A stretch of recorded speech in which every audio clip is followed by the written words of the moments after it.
भगवान, इस शरीर से काम वासना खत्म हो गई है। पति को काम वासना बहुत है, क्या करूं, मार्गदर्शन करें। पति के अनुकूल चलना चाहिए। प्रिय सखी, गुरुदेव भगवान के चरणों में कोटि कोटि नमन। गुरुदेव भगवान, इस शरीर से काम वासना खत्म हो गई है। पति को काम वासना बहुत है, क्या करूं, मार्गदर्शन करें। पति के अनुकूल चलना चाहिए।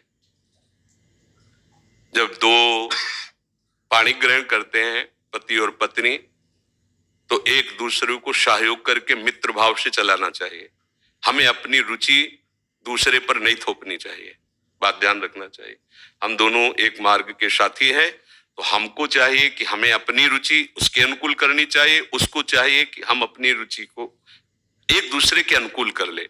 अगर आपकी रुचि नहीं है तो पति को मनाइए और अपनी रुचि में उसको अनुकूल कीजिए। अगर वो अनुकूल नहीं होता तो आप कोशिश कीजिए कि आपकी वृत्ति के कारण कहीं वो व्यभिचार में ना उतर जाए, गंदे मार्ग में न जाए। उसका साथ दो, आप उसके साथी हो। आपका ब्रह्मचर्य उतना महान नहीं होगा जितना पति की आराधना महान होगी। पति को एक मित्र है, मान लो हम कह रहे हो वो पति परमेश्वर होता है, ऐसा मत मानिए। तो एक मित्र है, हम दोनों मिलकर के संसार मार्ग में चलना, तो हमारी रुचि ही पूरी थोड़ी होती है, दोनों की रुचि मिलनी चाहिए। अगर दोनों रुचि, दोनों ब्रह्मचारी रहो।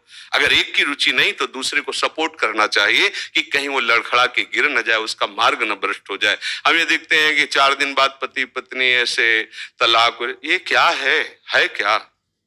सिर्फ अपनी रुचि का पोषण नहीं होना चाहिए। अगर हम दो मिलते हैं, दोनों मित्र बनते हैं, तो एक दूसरे की रुचि का आदर करें, एक दूसरे की रुचि का सहयोग करें, तभी तो जीवन यात्रा चलेगी। नहीं तो कब ऐसे नहीं चलेगा। आप ब्रह्मचारी बन के बैठो और वो व्यभिचार में प्रवृत्त हो जाए, तो आपने पाणी ग्रहण किया था, ये आपकी मित्रता नहीं सही रही। हाँ, वो बहुत ही व्यभिचारी है, अन्य, तो फिर अपने को अलग कर लेना चाहिए। अगर वो एक पत्नी व्रत है तो हमें उसका सहयोग करना चाहिए, उसमें ब्रह्मचर्य की तरफ वृत्ति न रखकर अपने पति की अनुकूलता की तरफ वृत्ति रखनी चाहिए।